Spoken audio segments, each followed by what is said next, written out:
જૂનાગઢ મહાનગરપાલિકાના અધિકારીઓના ભ્રષ્ટાચારની વાતો દિવસે ને દિવસે સામે આવી રહી છે. મનપા ઇલેક્ટ્રિક વિભાગમાં કૌભાંડની ચર્ચા બાદ હવે ડસ્ટબિન કૌભાંડ થયાની ચર્ચા અને ફરિયાદો ઉઠી છે. મહાનગરપાલિકા દ્વારા સ્વચ્છતા મિશન અંતર્ગત લોકોને ભીનો અને સૂકો કચરો અલગ અલગ રાખવા માટે 10-10 લીટરની 2 કચરા ટોપલી આપવામાં આવે છે. જે કચરા ટોપલી ખરીદીમાં અધિકારી દ્વારા કૌભાંડ આચર્યાની શંકા જાગૃત નાગરિક દ્વારા વ્યક્ત કરવામાં આવી છે. કારણ કે બજારમાં ₹145ની મળતી ડસ્ટબિન મહાનગરપાલિકા દ્વારા ₹170ના ભાવે 2 લાખ જેટલી ડસ્ટબિનની ખરીદી કરવામાં આવી છે. જેને લઈને પ્રજાના પૈસાનો વેડફાટ થયો હોવાના આક્ષેપ સાથે જાગૃત નાગરિક દ્વારા તપાસની માંગ કરવામાં આવી છે. ટોપલી ડસ્ટબિન જુનાગઢની અંદર ઘર ડિલિવરી ઘરે બેઠા મળે છે. એકાએક આ બજારમાં વાતો ફેલાવાથી ડસ્ટબિનનું મહાનગરપાલિકા વિતરણ જોરો શોરોથી ઘર બેઠા કરવામાં આવે, જેથી કરીને તેના ભ્રષ્ટાચારના પોટલાઓ અને તેના ભાંડા ન ખુલે. હું સરકારને માત્ર એટલી જ વિનંતી કરીશ કે આની ઉપર જો તપાસ કરે તો ઘણા મોટા નામો ખુલે એમ છે.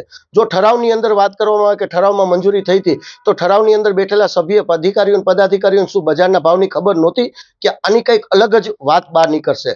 જો આની તપાસ થાય તો ઘણા મોટા ખુલાસાઓ થઈ શકે છે. હું તપાસની માંગ કરું છું સર. જૂનાગઢ મહાનગરપાલિકામાં ડસ્ટબિન કૌભાંડને લઈને વિપક્ષ પણ મેદાને આવ્યું છે અને આક્ષેપો કર્યા છે કે ઓછું ટેન્ડર મૂકવામાં આવે છે, જેથી કોઈ પણ સામાન્ય એજન્સી તેમાં લાભ ન લઈ શકે અને મોટી એજન્સી સાથે નાણાકીય વ્યવહાર કરી બીજા કોઈ સાથે હરીફાઈ ન થાય, જેને લઈ મોટી એજન્સીને કામ આપવામાં આવે છે. તેમજ અધિકારીઓ એજન્સીને સાથે રાખી ભ્રષ્ટાચાર કરતા હોવાનો પણ આક્ષેપ કરાયો છે.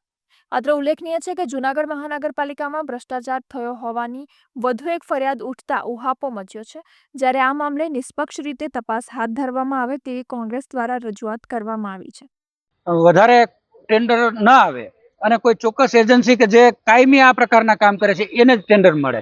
જો ટર્નઓવરની માત્રા ઓછી રાખવામાં આવે તો તંદુરસ્ત હરીફાઈ થાય. જેમ વધારે કોન્ટ્રાક્ટરો ટેન્ડર નાખે એમ એજન્સીને રેટ પણ કોમ્પિટિશન પણ વધવાની, રેટ પણ સરકારને ઓછા ભરવા પડે, ચૂકવવા પડે. એટલે આમાં ચોક્કસ એજન્સીને ખટાવવા માટે આજે 40% જેવો ભાવ વેરિએશન વધારે ભાવ આપી અને ટેન્ડર મંજૂર કરવામાં આવેલ, જેના લીધે પ્રજાના ટેક્સના રૂપિયાનો ચોખ્ખો વેડફાટ થાય છે એવું સ્પષ્ટ જણાય છે. જોકે જૂનાગઢ મહાનગરપાલિકામાં ડસ્ટબિન ખરીદીમાં કૌભાંડ થયાની વાતને પ્રોજેક્ટ ઓફિસર હાજા ચુડાસમાએ નકારી છે અને આરએનબીના નિયમો તેમજ ટેન્ડર મેન્યુઅલ અને ખરીદ નીતિની જોગવાઈને ધ્યાને લઈ દરેક ખરીદી કરવામાં આવી હોવાનો ખુલાસો કર્યો છે. ટેન્ડર પ્રક્રિયાને લઈને ટેન્ડર સ્પેસિફિકેશન અને શરતો મુજબ ઓનલાઈન ટેન્ડર કરવામાં આવ્યું હતું.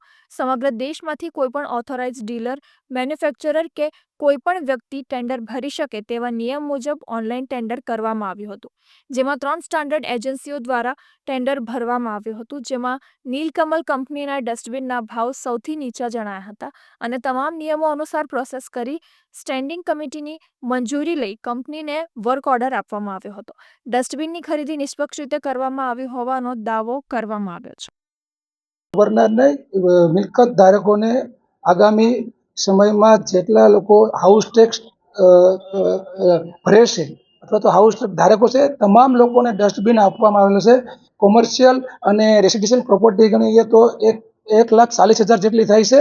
તેની સામે હાલ 1 લાખ પ્રોપર્ટીને પ્રાયોરિટીમાં સ્વચ્છ ભારત મિશનની ગાઈડલાઈન મુજબ દરેક ઘરે કચરાનું વર્ગીકરણ જરૂરી છે અને ભીનો અને સૂકો કચરો અલગ રાખવો જરૂરી છે. તે ધ્યાને લઈ અને હાલમાં 1 લાખ લોકોને ડસ્ટબિન વિતરણ કરવામાં આવેલું છે અને બાકીના સમયમાં બાકી રહેતા મિલકત ધારકોને પણ ડસ્ટબિન આપવા માટેનું આયોજન કરવામાં આવી રહ્યું છે.